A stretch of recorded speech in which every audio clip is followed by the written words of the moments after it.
नमो नमः सर्वेभ्यः। स्वागतम मित्रों, आप सभी का स्वागत है संस्कृत विषय अध्ययन नामक यूट्यूब चैनल पर। मैं हूं सतीश पनेरू।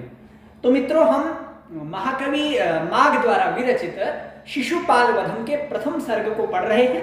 तो प्रथम सर्ग के अंतर्गत आज हम यह 20वां श्लोक पढ़ने जा रहे हैं। तो आप सभी का इस कक्षा में भूयः स्वागत है। इससे पूर्व जितने भी हमने शिशुपाल वधम के अंतर्गत 19 श्लोकों को 19 वीडियो में पढ़ा रखा है, आप सभी देख लें। और यदि आपने अभी चैनल को सब्सक्राइब नहीं किया है तो आप कर लें और हमारे साथ इसी तरह बने रहें, संस्कृत के प्रति समर्पित बने रहें। तो आइए हम इस 20वें श्लोक का सर्वप्रथम उच्चारण करते हैं, फिर इसका प्रसंग जान करके इसकी व्याख्या करेंगे और इसका भावार्थ इस श्लोक के द्वारा महाकवि माघ हमें क्या समझाना चाह रहे हैं वो आपके सामने प्रस्तुत किया जाएगा। तो आइए इसका सर्वप्रथम वंशस्थ छंद में है यह उच्चारण करते हैं। सतप्तकाता स्वरभा स्वरांबरः, यहां पर विसर्ग होंगे मित्रों। तो सतप्तकाता स्वरभा स्वरांबरः कठोरताराधिपलाञ्छनच्छविः कठोरताराधिपलाञ्छनच्छविः विदिद्युते वा डवजातवेदसः विदिद्युते वा डवजातवेदसः शिखाभिराश्लिष्ट इवाम्भसानिधिः शिखाभिराश्लिष्ट इवाम्भसानिधिः। तो मित्रों, आप सभी जानते हैं प्रथम सर्ग में जो देवर्षि नारद हैं वह भगवान श्री कृष्ण के भवन में अर्थात पृथ्वी पर आ चुके हैं। अब भगवान श्री कृष्ण उनका विभिन्न तरीकों से, विभिन्न व्यवहारों से उनका स्वागत कर रहे हैं। तो उनके स्वागत के वर्णन के बाद अब महाकवि माघ वो जो भगवान श्री कृष्ण हैं वो कैसे दिखाई दे रहे हैं उसी को इस श्लोक में बता रहे हैं। इससे पूर्व जो श्लोक था उसमें भी भगवान श्री कृष्ण की शोभा को ही बताया था, इसमें भी उनकी शोभा को बताया गया है। मित्रों, एक एक श्लोक अर्थ सहित, एक एक शब्द के अर्थ सहित हमारे लिए जानना इसलिए जरूरी है क्योंकि परीक्षा में एक श्लोक तो क्या, एक लाइन भी पूछी जाती है कि यह पंक्ति किसके वर्णन में लिखी गई है और यह किस प्रसंग में है, ऐसा पूछा जाता है। श्लोक भी पूछ लेंगे कि सतप्त कार्त स्वरभा स्वरा स्वर स्वरांबरः, यह जो पद्य है अयम पद्य कस्मिन विषये वर्णितः, ऐसा पूछा जाता है। तो इसलिए हमारा श्लोक के एक एक भाव को जानना अनिवार्य है। तो आइए हम इसका भावार्थ जानते हैं। मित्रों, इसमें जो भगवान श्री कृष्ण है कह रहे हैं कि वो समुद्र के समान दिखाई दे रहे हैं। समुद्र सागर होता है जो, उसके समान वो भगवान श्री कृष्ण दिखाई दे रहे हैं। आप अब अपने मस्तिष्क में स्वयं एक समुद्र की छवि को ले आइए कि समुद्र कैसा होता है, फिर उस समुद्र से भगवान श्री कृष्ण की उपमा, उनकी समानता, सादृश्यता कीजिए। तो क्या कहा वो सह विदिद्युते, यह कर्ता है, यह क्रिया है। सर्वप्रथम हम क्रिया जानते हैं ना कि क्रिया क्या है उस श्लोक में, उस पद्य में या उस पंक्ति में। तो विदिद्युते, विद्युद्युते का अर्थ होता है कि शुशुभे, अर्थात शोभित हो रहे हैं, शोभित हो रहे हैं। कौन? वह विदिद्युते, वह। अब ये वह जो है प्रथमा विभक्ति एक वचन का है, सह, ठीक है, सह प्रथमा विभक्ति एक वचन का है।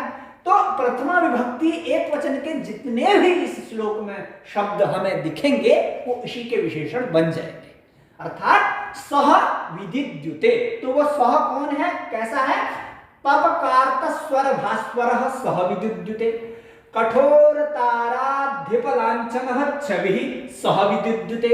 ठीक है, फिर क्या कहा? ये षष्ठी का है, प्रथम का ना समझे इसको, ये षष्ठी का है।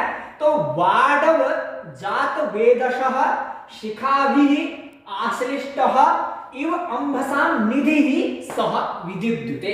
यहां पर क्या होगा? निधि, निधि ही प्रथमा का है, तो निधि ही विद्युते सह विद्युते, तपकार्त स्वर भास्वरः विद्युते और कठोर तार विकलांछन छवि विद्युते। ऐसा बताना चाह रहे हैं। तो क्या कहा? पहला विशेषण है ये, क्या है? तपकार्त स्वर भास्वरम अंबरः।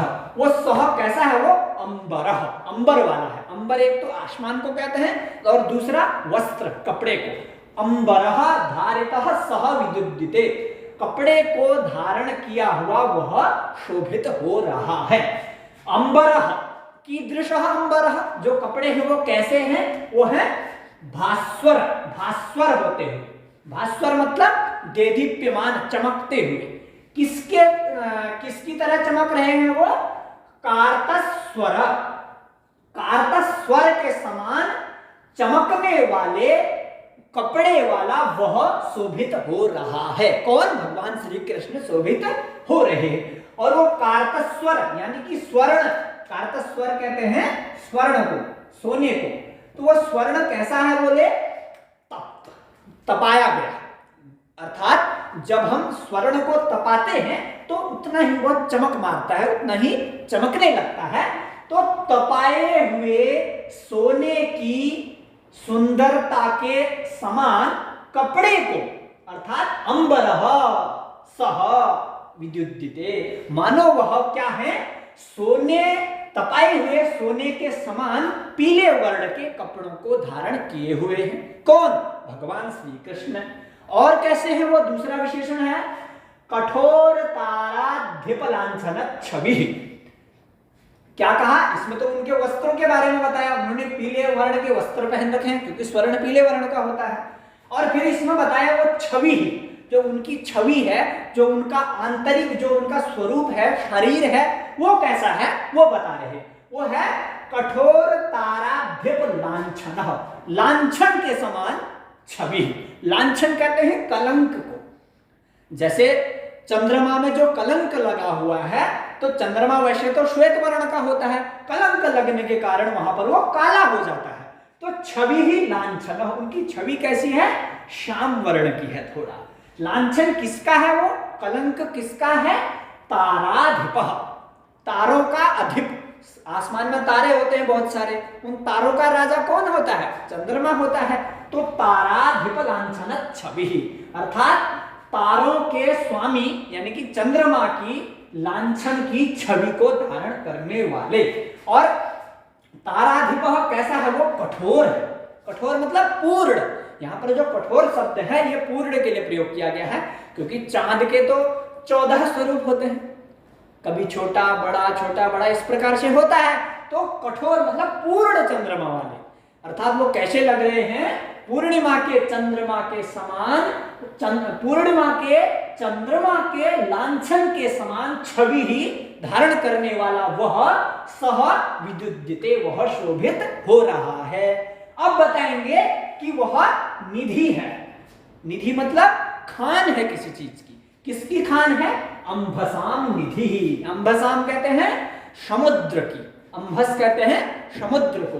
तो वह समुद्रों की निधि इवा, अर्थात समुद्रों की संपत्ति के समान सह, ये दो विशेषण लग जाएंगे, सह अंभसाम निधि इवा शुशु विद्युद्यते, वो समुद्र की निधि के समान शोभित हो रहा है। और वो कैसा है? जो समुद्र की निधि है वो कैसी है? वाडव जात वेदशः शिखाभिः आश्लिष्टः। और वो आश्लिष्ट मतलब आलिंगित किया गया है, व्याप्त हुआ है, युक्त हुआ है। किसके द्वारा? शिखाभिः, शिखाओं के द्वारा। शिखा भी लपटों के द्वारा। लपट किसकी होती है? आग की। तो आग के लिए क्या उपयोग किया गया है? जात वेदशः शिखाभिः। जात वेदशः मतलब अग्नेः, अग्नि की शिखाओं के द्वारा अर्थात अग्नि की लपटों के द्वारा आश्लिष्ट यानी कि लिपटा हुआ उनसे युक्त अंभसाम निधि इव विद्युद्यते, समुद्र की निधि के इव माने समान वह शोभित हो रहे हैं।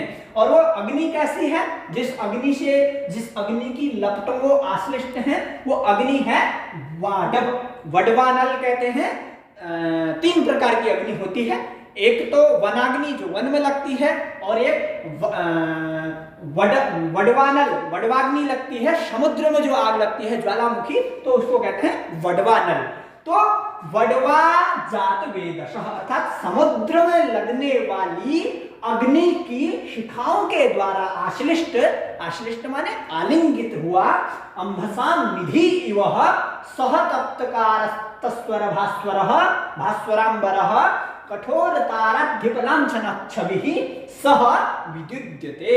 इस प्रकार के वह भगवान श्री कृष्ण शोभित हो रहे थे।